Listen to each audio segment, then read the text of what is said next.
G'day everyone, it's Matt Rard here, CEO and co-founder of eBusiness Institute, where we train beginners to buy and sell online businesses. Now, today's special guest is Mads Singers from Mads Singers Managing Consulting. Gee, that's a mouthful there, Mads. But what I'm really excited about having Mads along, Mads and I have been having a chat about his background because over the last decade, Mads has been helping online entrepreneurs just like you go from 0 to 6 figures to 7 figures and to 8 figures, but primarily by focusing on management. So team management and delegation, time management, because Mads' background, Mads comes from the corporate arena. And what he's done is he's gone online himself, been very successful online. He's a legendary SEO as well, knows SEO back to front. And you are a bit of a legend in our industry because it seems like you're kind of like the secret weapon behind quite a number of individuals that you and I know in our industry, been around for a long time. And you've trained organizations like Ahrefs. So you also train not just individual online entrepreneurs, but also corporates as well. Plus you run lots of events, and I know you're on lots of podcasts as well around this topic of leadership management. So Mads, do you want to should we jump straight into it? Sure. In terms of your background and what you've seen over the years, where do you mainly focus now in helping people go to these 7 and 8 figure online businesses? Yeah, I mean, so just as a starting point, so I actually own 6 different businesses now, and I've built them up in the same way that I teach clients to do it. So I have a big outsourcing company with a couple of hundred staff, and I spend a couple of hours a week on that.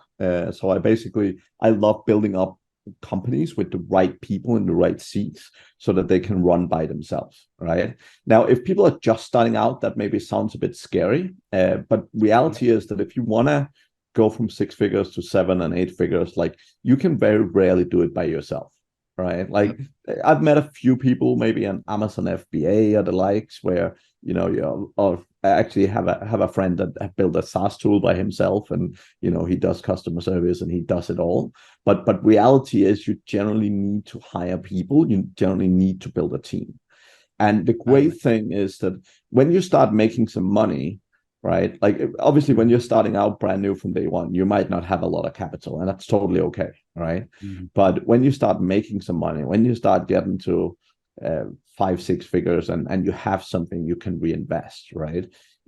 Getting the right people in the right seats and really utilizing them well is the most important thing for long-term success. Right. So awesome. I've worked with some of the big industry names. They've all been at points where they were struggling with this stuff. So people are looking at some of these big names and think that they must have had it figured out from day one. But reality is, like, management and hiring the right people and learning how to delegate well is not just something you're born with, right? It's something you need to learn. And most people who build content side doesn't come from a background like I do in the corporate management world, right?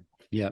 And thank you for sharing that so much, because I think you've just put a lot of our community's mind at rest. Well, I hope you have, Mads. But it's true. As you know, we train beginners to get online by either building or buying content websites and semi-passive websites. So because they're transitioning out of the corporate world, one of the challenges that they find, is, first of all, learning everything that you've got to learn. That's where we're good at. I like to think we're okay at teaching people, I think we're pretty good at teaching people SEO and how to buy websites and things.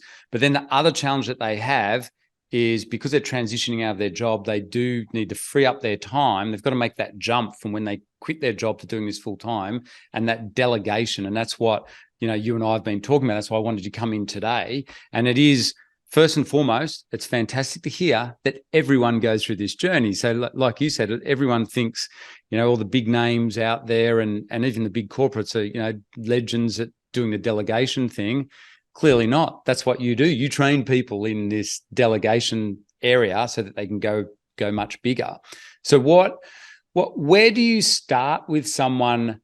I guess we've got several levels, haven't we? We've got total beginners. We've got the intermediates who are doing around the 6 figures, and then we've got the more experienced who are ready to go up to the 7 figures. Let's start with someone, say, in the beginner space, typical corporate. So like yourself, they've got corporate experience, but no experience delegating online, like hiring virtual staff and things. Do you typically find that's a scary step for most people? Well, it's scary if you're not making money yet and you're already that's investing. true. That's scary for most. So again, we run an in-house company where we actually do this as well. So we run a company where we have about 15 staff, where we just build, grow, and scale our own content sites, right? Yep. And like we do the exact process that you guys are teaching people. So we're literally hiring people to run these different sites. We mostly hire them in Philippines, Vietnam, South Africa, etc. And we do that because, you know, if you hire someone to run a site that's just taking off, and you have to hire them in UK or US and pay them $3,000 a month, you know, the whole scale of taking off will take a long time, because sometimes you spend a year and a half getting to $3,000, even if you're pretty good at what you're doing, right? So you know, if you're spending $3,000 a month for a significant period of time before you see any results, that's very expensive, right? Yeah. So the whole thing is, and this is one of the first things I learned in management, is that organizations exist for the specialization of labor. And particularly with SEO, people make things very complex. That you know, you have these big trainings that goes through hundreds and hundreds of hours of things. Reality is 80-20 of SEO is content and links. Thank you. Honestly, if you spend 80% of the time that you're doing SEO on producing great content, honestly, it doesn't even matter if it's video or written content or whatever. If you spend 80% of your time, particularly in the beginning, on just writing good, valuable content, you're gonna win, right? Perfect. The problem with most SEOs is that they end up complicating it, and people spend so much time. Like I've seen people who literally spend 2 months trying to speed optimize their website, right? Now you can find people who are already experts at this, that you can go and pay $200, $300, and they'll do it for you. They already know all the stuff they're doing, right? But really focusing in and honing in and understanding the 80-20 is so critical. And Mads, big thank you to you, because you'd swear you've done our courses, because that's the main thing that we teach is no matter whether you're doing on-page, off-page SEO, it's all content-driven these days anyway. It's a little bit, you know, that's it. And luckily, that's an easy thing to, like you said, if you break it down, really at the end of the day, you've just got one mission then. If you want to rank a website, it's exactly what you said. Let's just focus on getting good content out there. So then what we need is systems in our business to automate this and to leverage that. And that means hiring people who are good at helping you create good content. So once you know what to do, then comes the next bit, which I guess is where you step in to help people is, okay, so people might have a bit of knowledge about how to create good content, but then they need to leverage that and start hiring people. So when you see clients, at what stage of the journey do most clients come to you now in what you do? So most people come to us, they have a site or multiple sites making, I would say 5 figures a month, most of them. And, you know, they have some money, they have some capital to invest, and they're kind of ready to take the next move, right? And again, fundamentally, I keep going back to this organizational piece, because when most people make a mistake is they try and hire and clone people like themselves. Oh, right. Okay. And again, I go back to this, what I was saying earlier, that organization exists for the specialization of labor. And the reason that's really, really important is that most people spend years learning SEO, right? Years. Now, when we are training a new site manager, so someone that have never heard about SEO, when we train them to run and manage a site, we spend 1 month training them. Okay, that's impressive. So what are you doing to get the results like that? So again, it's focus, right? So the thing is, we break it down and we say, okay, what do they need to know? What are the critical aspects? The critical aspect is content, right? So we teach them how to do keyword research and do it effectively. We teach them how to write good content briefs. So we don't expect them to write the content themselves, but we expect them to be able to write good briefs to understand what they need and why they need it. And then publishing content that comes back from the writers. Okay. And then lastly, we teach them how to optimize existing content. Yep. And that's literally all we teach our site managers, because we know that if we train someone up in a month, first of all, and this sounds, to many people, this sounds scary, but the fact is that everyone in a company is replaceable. And what that means as well is sometimes people quit. Now, if you've spent 2 years training someone up to the right level and they leave, you're starting over, right? If we have a content manager leave, like, we can replace them within a month or two, right? So, and that's not saying that the experience they get when they've worked for a year or 2 years is not valuable. It totally is. But the whole thing is, when you simplify work and you make the scope much smaller, it makes it so much easier for you as a business owner to get the most output from that individual at a very quick speed, right? So the same, like going out hiring a writer, for example, right? Like, that's a very specific niche scope. And the more you isolate things, the easier it is to also scale. Because with our company, for example, right, we started out probably 2 years ago. I started out with SEO again. We hired 2 site managers initially, and we ended up scaling. Like, we had 15 staff right now, and we've been able to scale pretty quickly because it's so simple. It's so straightforward. And as soon as you prove the method, as soon as you show, well, here's what we're doing, we're seeing great returns. And in SEO, returns are often delayed. But reality is we've been able to easily see enough returns at an early stage to see that everything we're doing, the way we're thinking about it, is working, right? And that's really what I encourage SEOs to do. Don't look to find someone that's you. Look to find someone. It's not about cheap. It's not, people are like, oh, well, just hire cheap people. It's not about that. Any business transaction and hiring any staff, it's about return of investment, right? Now, you can hire people who are absolutely amazing and cost you 10 grand a month. Now, if you have $1 million business, that might be the absolute best thing you can do, right? Because if you pay them 10 grand a month and they help you make 100K a month, great, right? But if you're starting out from scratch, you have a site that's making 1,000 or 2,000 or whatever a month, you don't want to go and pay someone 10 grand a month, right? You don't. In most cases, obviously there's exceptions, but in most cases, right? So really just honing down and figuring out what are the specific aspects that really matter. How can we really train people for these very individual roles? And as an organization scales, like most of my big clients now, they have very, very specific roles. So they literally have someone, a graphic designer, that just design graphics for new content. They have people who literally just publish content that comes from a writer, right? So as an organization grows, the roles become more and more simplified, right? But that also enables growth, because if you suddenly say, we want to 3x this year, you literally just need to hire more of the same people. And because the roles are so specialized, it makes it so much easier to train 3 times the amount of people, right? And where are most of your, so you mentioned most of the staff that you're recommending people get are like from the Philippines or from like typically say off Upwork? Is that where most people would find virtual staff? No. So we use Upwork for one-off work.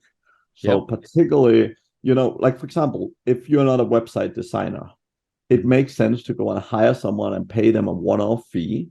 And by the way, get a bunch of content on your website first. But when you have a website with a bunch of content on it, then go and hire someone for a one-off fee and get them to actually design a nice looking website, right? Again, you can spend hundreds and hundreds of hours trying to figure out how to do it by yourself. And I'm not saying there's no value in that, but I'm just saying that, as a business owner, you have to think differently, right? So go and paying someone a little bit of money to build you a decent looking website can be super, super helpful, right? So rather than investing the time in doing it yourself, particularly in the beginning, go and find someone who knows how to do it, can do it pretty quick, and can do a good job, right? So that's what we use Upwork for, like graphic design and stuff like that, right? So I actually run an outsourcing company called aristosourcing.com. And Okay. Yeah. we help a lot of people find good outsourced workforce, right? So we Okay. So primarily hire in Philippines, South Africa, other low-cost countries. But our focus is generally figuring out, like I don't tell people you should hire in this country, because different countries have different strengths, there's different kinds of people you would hire in different places, right? So it's not like hire all your staff in this place, but it's more a question of what are you looking for, what do you need? And then based on that, we would typically help hire the right people based on that. So those people are already pre-trained. Are they pre-trained not necessarily, no. So my philosophy generally is I hire great people, and that's for anyone that ever goes to my management training. My focus is on finding great people, because the challenge you have with SEO is that everyone does everything slightly different. When we hire staff, I mean, literally our entire SEO team right now of 15 people never used to do SEO when we hired them. But the beautiful thing is, when you find great people who are proactive, who are driven, who want to do stuff, like you can teach them things very quickly. And those are the kind of people we go for. Because the challenge sometimes, like we've been there. I mean, we've tried to hire people that had a lot of experience, but the problem is they often come with as many bad habits as good habits, right? So we much prefer training people from scratch.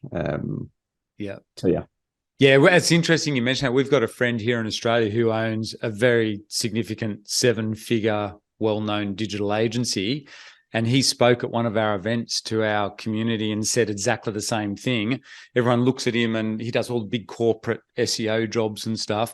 But all his staff, one of them was an ex, just working in a cafe, local cafe, liked their attitude, thought they were really good, brought them on. And he says the same thing. He prefers to train people from even total newbies to come and work, as long as they're good people and they've got the right aptitude.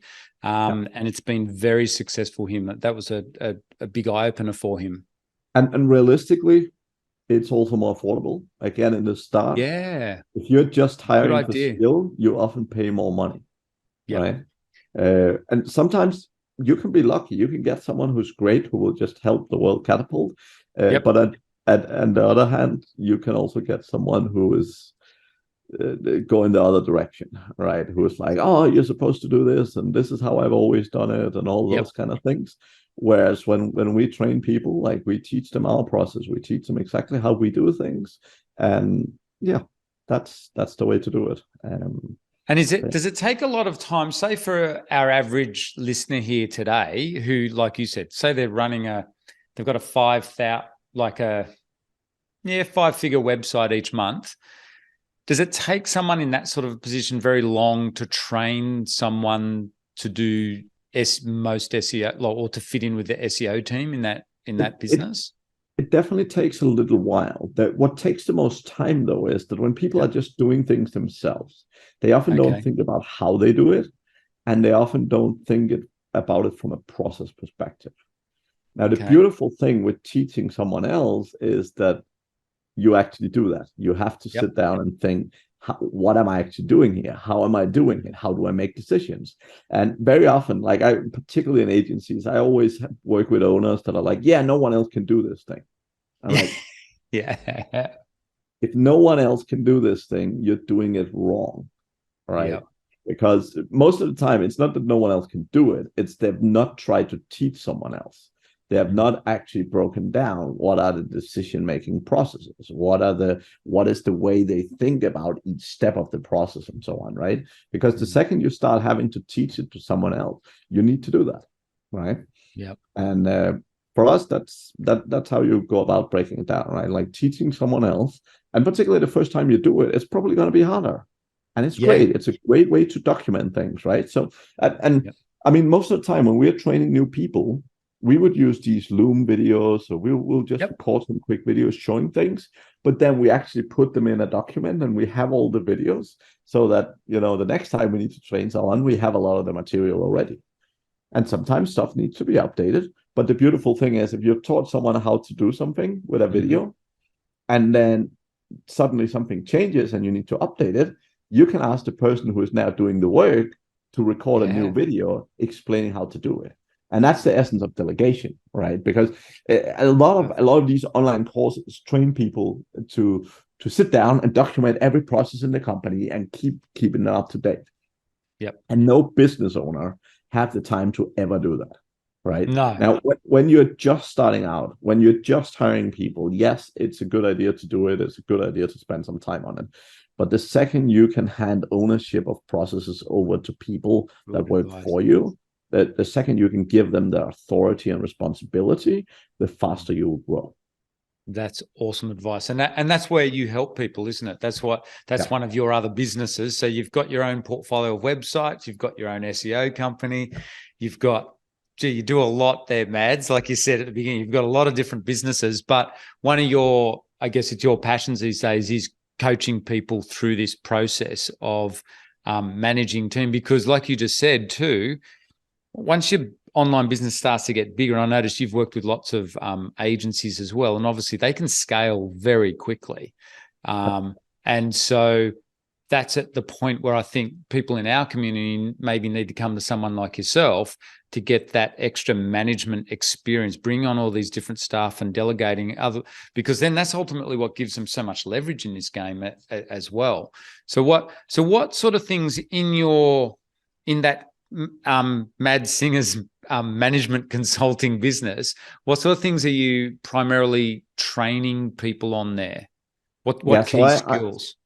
I actually have a training course that pretty much all of my clients go through before they ever start coaching, right? And I did that because initially I was literally going through the first 10 hours of training with everyone was exactly the same, right? So I really boiled it down. I really took the key lessons and I boiled it down into a 5-hour course. It's quite intense, but it's really the 80-20 of management. Like if you get that right, you're better than 90% of the people out there. Right. So that's where generally all of my clients start. Like I have a few clients that come in that already have a big business and, 5+ managers and so on. And I usually treat them slightly different. Right.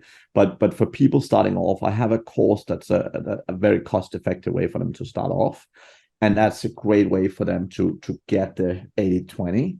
And it means that we have a common language to talk about. For many of my clients, particularly the smaller business owners, honestly, it's enough because they get the processes, they get the things they need to do.